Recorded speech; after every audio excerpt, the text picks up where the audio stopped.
Good morning, good afternoon, good evening, depending on what part of the world you are in. This is Big Girl Diary. Okay, this is bittersweet. Bittersweet. Okay. Blake Lively may have won the battle, but she may not win the war because Justin Baldoni, he got a second win. Okay. Okay.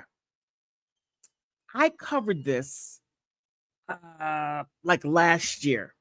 Justin Baldoni and Blake Lively in the movie The End of Us. And Blake Lively said that it was a horrible work environment and he sexually harassed her and showed her with Cineropa and other people view. I mean, she just said all sorts of things, right? She threw a whole lot out there. Justin Baldoni's like, look, I didn't do those things and I'm suing you because you defamed me. You defamed me. And I'm going to sue you. I'm going to sue your husband. You know who your husband reminds me of? He reminds me of this right here, this person. This is terrible. He reminds me of him, Jimmy Neutron. Yeah, him. No, really, that's Ryan Reynolds, her husband. I'm suing your production company. I'm suing your publicist. I'm suing the guy that opens up the door to where you live. I'm suing everybody. That's exactly what he did. He did. Now, as it worked through the courts, the judge said, hey, Justin, look, she claims sexual harassment. She claims things that you did or she alleged that you did. That's not defamation. That right there is protected by law. So she can say that and you can't wipe it out. You can't. He's like, oh no, oh my goodness. My $400 million, they defamed me. I lost all types of stuff. You're telling me that they can get away with this crap? Yeah, it's protected by law. I could only imagine. So Justin, he's like, oh no, no, no way. Okay, now the interesting part is this. The judge did something quite interesting. I was like, you gave him a second wind, and this is stronger than the defamation. Contract law is the strongest. The strongest law, not criminal, none of that. Contract law it goes to the letter. You can't maneuver it, you can't bend it, you can't do any of those things. It's strict.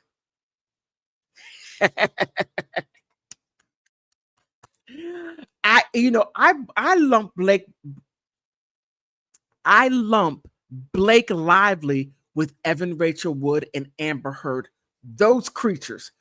I lump her with them. She is cut from the same cloth, but only meaner. She's able, Evan and Amber drug their men through the mud. No, that's not what Blake did. Blake got her husband to jump on with her and drug everybody. And he's like, yes, honey. Yes, honey. Yes, honey. Oh, yes. That's exactly what he did. And I'm wondering if Ryan's like, why did I leave Scarlett Johansson? I should have stayed with her. Look what I got. And I can't leave. I got all these children with her. I can't run. Okay, no, let me stop. All right. Let me show you. Let me give you evidence. Let me show you. Okay, right here. Justin Baldoni's countersuit got dismissed by the judge. Okay, now let's get down to on Monday today. Actually, this came out right off the press, straight off the press. On Monday, June 9th, Judge Lewis J. Lyman granted the motion to dismiss the $400 million lawsuit filed by Baldoni the Wayfair parties against Lively and Reynolds, in which they extortion and defamation, as well as a $250 million defamation lawsuit against the New York Times. Now he's saying they used all these people against me. They're out at the press. Their publicist is putting all this information out. It's not true. They defame me. I lost this. I lost that. I lost sleep. Okay. So then the judge notes that the judge noted, though Baldoni's legal team can still amend their claim for breach of implied covenant and tortious, I can't pronounce that word, torts, right? Interference with contract if they choose to, with the deadline of June 23rd. So look, Justin, you got 2 weeks. Come on, get on it, because those torts, look, let me say something. Those torts, legal torts, are deadly, because you can file a lawsuit because he could go back and amend it. He has until the 23rd. Go back to amend it.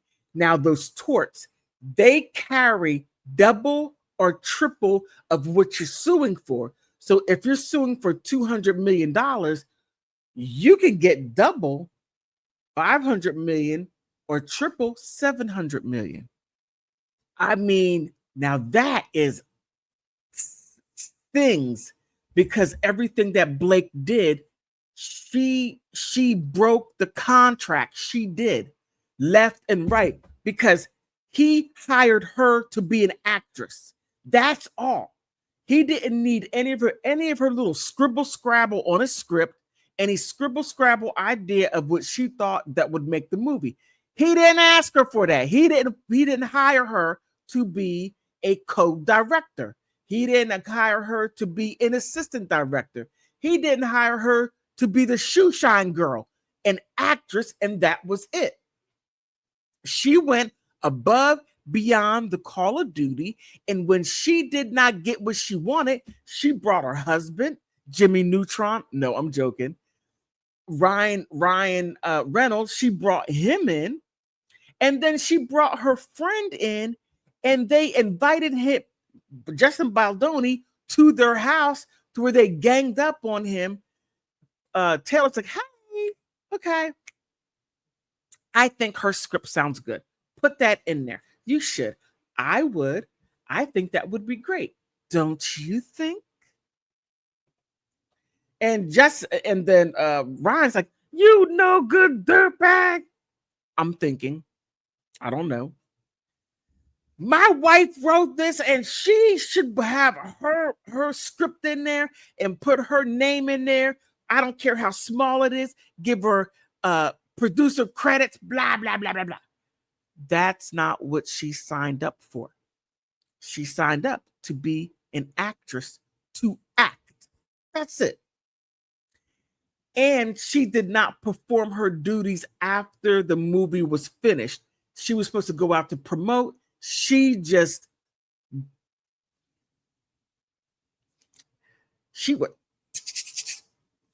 everything humanly possible to tank that movie. She did everything which she could. And that is beyond comprehension, in my humble belief. But that's what she did. Now, the judge said, well, you can go ahead. Look, Justin, check this out. What she said is protected by law. But however, I'll give you time to open up and do contract. Ooh. Oh, Justin, go for it. Now, since his defamation lawsuit has been dismissed, everybody who was named in that countersuit is let go. Now, I don't know if he can use contract and then bring them in. I hope he does, because these newspapers need to stop doing what they're doing. They don't even bother to go in and check. They could say, hey, yo, Justin, check this out. Is this true or false? They don't do that anymore. They're like, oh, she said it. It's gold. Put it out there. The journalists are no longer journalists. They are just, I don't know, gossip people. You know, those two old ladies on a block. They sit on the front porch. Sometimes they sit together, or they live right next door to each other. And they sit there and they're like, Maud, yes, Marge, did you see her? Oh, she should wear better clothing. Yeah, she should. And she should actually put on a shirt that covers her tatas. Yeah, she should. And she needs a longer skirt. That right there, she's showing everything in her zip code and area code 2 Maud. I mean, that that is what they're doing. But outside of all that, what do you think? What do you think? Do you think that Justin Baldoni is going to do it? And does he have a better shot now with with contract law than what he did with defamation? It's hard to do defamation, but again, what are your thoughts?